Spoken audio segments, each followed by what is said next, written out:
하나님께서 오늘 우리에게 주시는 말씀, 신약성경 로마서 14장 6절부터 8절까지 말씀을 제가 한 절 읽고 성도님들이 읽고 8절은 같이 합독하도록 하시겠습니다. 나를 중히 여기는 자도 주를 위하여 중히 여기고 먹는 자도 주를 위하여 먹으니 이는 하나님께 감사하며 먹지 않는 자도 주를 위하여 먹지 아니하며 하나님께 감사하느니라. 우리 중에 누구든지 자기를 위하여 사는 자가 없고 자기를 위하여 죽는 자도 없도다. 같이 읽겠습니다. 우리가 살아도 주를 위하여 살고 죽어도 주를 위하여 죽나니 그러므로 사나 죽으나 우리가 주의 것이로다. 아멘.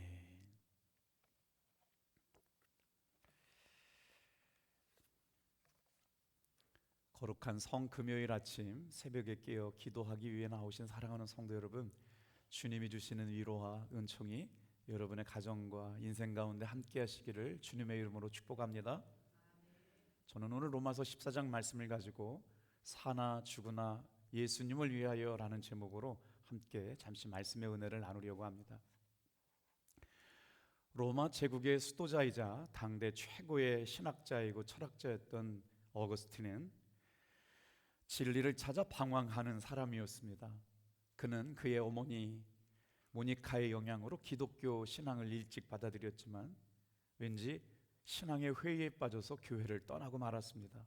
그리고 나서 마니교라고 하는 종교에 심취해 있었는데 거기에 가서도 마니교에 진리가 없다는 걸 깨닫고 다시 하나님께로 돌아왔지만 살아계신 하나님을 만나지 못해서 괴로워하고 있었습니다. 어느 날 밀라노의 한 정원을 걷고 있는데 하나님, 내일이 아니라 오늘 진정한 구원의 길을 알려주세요 라고 할 때 아이들의 목소리처럼 하늘로부터 한 음성이 들려왔습니다. 펴서 읽어라, 펴서 읽어라. 놀랍게 천사들의 노랫소리처럼 자기에게 귀에 쟁쟁 걸리는 펴서 읽어라, 펴서 읽어라고 하는 소리를 듣게 되고 무언가에 이끌려 성경책을 펼쳐 읽었는데 로마서 13장 13절로부터 14절의 말씀이었습니다.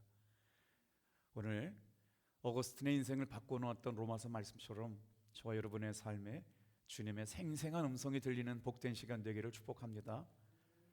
나에게 주시는 말씀이라고 생각하면서 같이 한번 읽어볼게요. 시작. 낮에 행동하듯이 단정하게 행합시다. 호사한 연애와 술 취함, 음행과 방탕, 싸움과 시기에 빠지지 맙시다. 주 예수 그리스도로 옷을 입으십시오. 종욕을 세우려고 육신의 일을 꾀하지 마십시오. 세번역 성경으로 읽어드렸는데 조금 더 우리가 이해하기 쉬운 말씀처럼 들리죠. 어거스틴은 이 말씀을 읽는 순간 마음속에 강한 빛 같은 것이 자기 마음속에 훅 들어왔던 은혜를 경험하게 됩니다. 오늘 이 새벽을 깨우면서 호렙산에 참여한 사랑하는 성도 여러분, 어느 날 하나님께서 우리에게 은혜를 주시는지는 모르지만 여러분 은혜의 자리에 꼭 붙어 있기를 주님의 이름으로 축복합니다. 말씀의 은혜나 하나님이 주신 은혜는 어느 날 갑자기 우리 마음속에 훅 찾아 들어오는 거예요. 믿어지기 시작하고 깨달아지기 시작하고 회개가 일어나고 성령이 주시는 감동을 맛보게 됩니다. 자, 그 일을 경험하고 나서 어거스틴이 이런 고백을 합니다. 나는 더 이상 읽지 않으려 했으며 읽을 필요도 없었습니다. 왜냐하면 그 구절을 읽는 순간 그 무엇이 마음속에 스며들어 모든 의혹의 어두움이 말끔히 사라져 버렸기 때문입니다. 사랑하는 성도 여러분, 오늘 이 새벽에도 예수님의 살과 예수님의 거룩한 피를 마실 때 주님이 주시는 거룩한 신비와 연합할 수 있게 되기를 축복합니다. 은혜는 말로써 설명이 안 됩니다. 맛보는 거고요, 경험하는 거고요, 실제로 임하는 겁니다. 내가 드릴 수 있는 최고의 정성과 마음의 중심을 담아서 찬양하고 기도하고 다른 거 다 내려놓고 예수님의 십자가만 바라볼 수 있는 여러분 되길 바랍니다. 그리고 나서 어거스틴 뭐라고 고백하느냐? 나의 삶은 이제 예수님으로 충만해졌습니다. 그렇기 때문에 나는 살아도 주님을 위해 살고 죽어도 주님을 위해 살겠습니다 라고 고백하는 예수님이 주인된 삶으로 바뀌었다는 것이죠. 어떤 은혜를 경험한 걸까요? 마음속에 예수님이 임하시는 은혜를 경험한 겁니다. 오늘 우리가 예수님의 살과 피를 마시면서도 동일하게 고백했으면 좋겠어요. 다시 한번 따라해 볼게요. 예수님, 예수님, 나는 주님의 것입니다. 살아도 죽어도 주를 위하여 살겠습니다.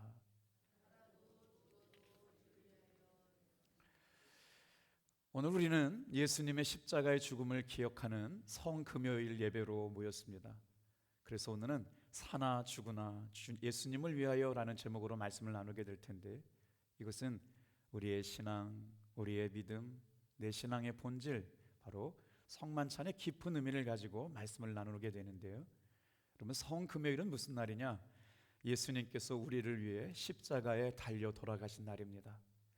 세상의 죄를 대신 짊어지시고 그분은 우리를 위하여 몸이 찢기시고 온몸에 피를 다 쏟으시기까지 우리를 사랑하셨던 그 구원의 역사를 기대하고 기념하는 시간으로 드려지는 것이죠. 예수님께서는 제자들을 불러 모으시고 마지막 만찬에서 떡을 떼시면서 이렇게 말씀하셨어요. 이것은 너희를 위하여 내어주는 나의 몸이다. 또 잔을 돌리시면서 이 잔은 내 피로 세우는 새 언약의 피다. 성만찬은 단순한 의식이 아닙니다. 예수님의 죽으심을 기념하면서 어떤 은혜를 기념하느냐? 바로 예수님의 생명이 오늘도 지금도 바로 내 안에 살아계심을 고백합니다. 잊고 살았지만 다시 한번 우리가 예수님의 살과 예수님의 피를 마시면서 예수님의 생명으로 나는 삽니다 라고 고백할 수 있는 시간 되길 바랍니다. 그 은혜를 경험하려면 우리는 어떻게 될까요? 예수님의 죽으심과 고난받으심을 깊이 묵상하고 그 은혜에 참여해야 합니다. 그래서 오늘 성찬에 참여할 때마다 우리가 고백해야 될 믿음의 고백이 있어요. 다 같이 한번 따라해 볼게요. 나는 죽고, 여기서 나는 죽는다는 신앙은 바로 자기를 부인하는 신앙을 말합니다. 오늘 6절, 7절, 8절 로마서 말씀을 묵상하다 보니까 14장 말씀을 묵상하다 보니까요. 자, 6절 말씀을 같이 한번 천천히 읽어볼게요. 시작. 나를 중히 여기는 자도 주를 위하여 중히 여기고 먹는 자도 주를 위하여 먹으니 이는 하나님께 감사하며 먹지 않는 자도 주를 위하여 먹지 아니하며 하나님께 감사하느니라. 자기를 부인하는 신앙이 어떻게 시작되느냐? 사는 것, 여러분 주를 위하여 사는 것이라는 거죠. 먹는 것, 주를 위하여 먹는 것이에요. 우리가 죽게 될 날들이 찾아올 때가 있지 않습니까? 죽어도 주를 위하여 죽겠다는 것이죠. 그래서 먹는 것도 주님을 위한 일이요 먹지 않고 죽는 것도 주님을 위한 것이다. 그래서 사는 것이 오로지 하나님 앞에 감사할 것뿐이다 라고 고백하는 사도 바울의 믿음의 고백. 오늘 이 시간 우리가 예수님의 보혈의 피를 참여하게 되는 우리도 마찬가지로 여러분 주님을 위한 삶으로 부름받으심을 고백하게 되기를 바랍니다. 그러면서도 우리의 삶의 어려운 일은 뭘까요? 예수님께서 주인이라고 말씀하시면서 여전히 내가 주인 되려고 고백하고 있기 때문에 우리의 삶은 흔들리는 건 아닐까요?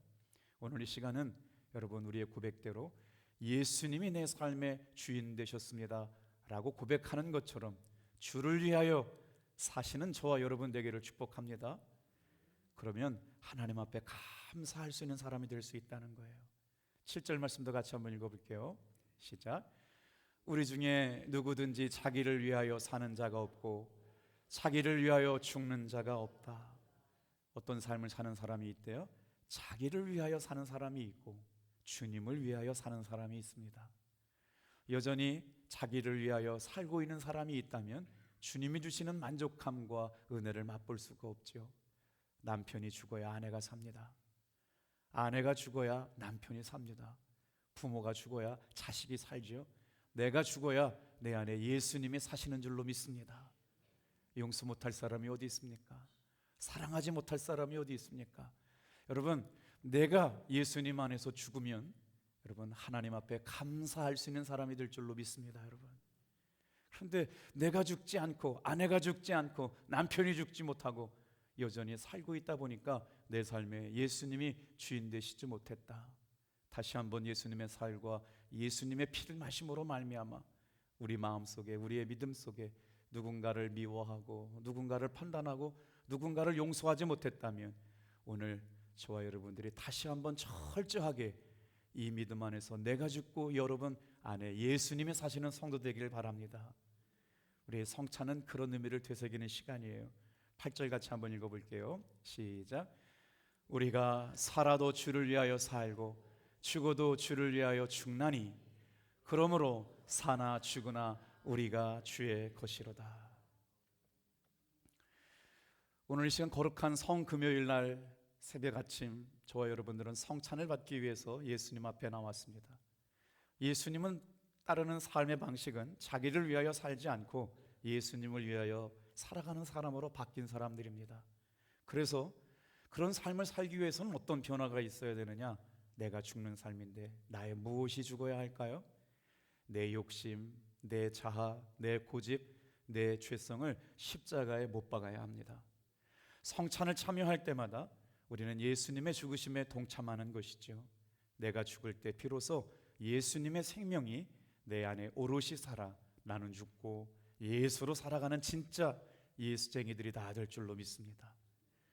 그렇다면 주만 살고는 어떤 신앙의 고백일까요? 주만 살고는 예수님의 생명에 참여하는 신앙입니다. 우리가 주님의 몸을 상징하는 떡을 먹습니다. 우리가 주님의 생명을 상징하는 주의 피를 마시는 것입니다. 이것을 통해서 예수의 생명이 내 안에 공급된다라고 하는 것이죠. 거룩한 시간 예수님의 떡과 예수님의 잔을 마시면서 예수님의 생명이 내 안에 들어와서 이전에 내 삶이 아니라 주님이 주시는 생명을 공급받아 살아가는 여러분 주님을 위하여 사는 저와 여러분들 되길 바랍니다. 요한복음 6장 56절을 같이 한번 고백해 볼게요. 시작. 내 살을 먹고 내 피를 마시는 자는 내 안에 거하고 나도 그 안에 거하리라. 내가 죽을 때 예수님께서 내 안에 살아 움직이십니다. 내 의지, 내 계획, 내 욕심으로 사는 것이 아니라 지금부터는 예수님의 사랑, 예수님의 은혜, 예수님의 뜻을 따라 살아가는 거룩한 성도들의 삶을 산다는 것이죠. 그래서 사도 바울은 끊임없이 나는 죽고 내 안에 예수님께서 사신다고 평생 고백하고 살았습니다. 갈라디아서 2장 20절입니다. 같이 읽겠어요. 시작. 내가 그리스도와 함께 십자가에 못 박혔나니 그런즉 이제는 내가 사는 것이 아니요 오직 내 안에 그리스도께서 사시는 것이라. 여러분 예수님이 살아계신 것이 믿어지지 않는다면 이 말씀만 하루에 100번씩 암송해 보세요. 또 암송하고 또 암송하고 또 암송하고 또 암송하고 다시 한 번만 더 고백해 볼게요. 주님, 이 말씀을 묵상할 때 내 안에 예수님이 깊이 만나 주실 줄 믿습니다. 이 고백이 바로 고난주간을 살아가는 정신 아닐까요? 고백해 볼게요. 시작. 내가 그리스도와 함께 십자가에 못 박혔나니 그런즉 이제 내가 사는 것이 아니요 오직 내 안에 그리스도께서 사시는 것이다. 오늘 성찬을 통해 이런 결단이 필요합니다. 성금요일 성만찬에 참여하면서 여러분 다시 한번 고백합시다. 주님, 내 안에 아직도 내가 죽지 않아 이 모양입니다.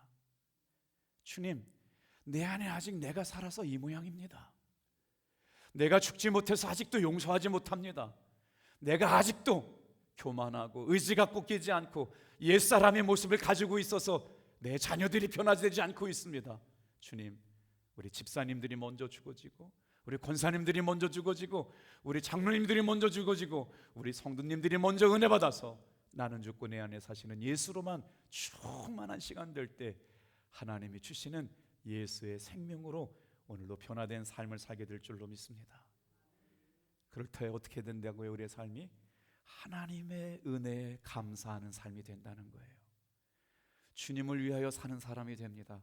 살아도 죽어도 주님의 것으로 남게 될 줄로 믿습니다. 기도하겠습니다.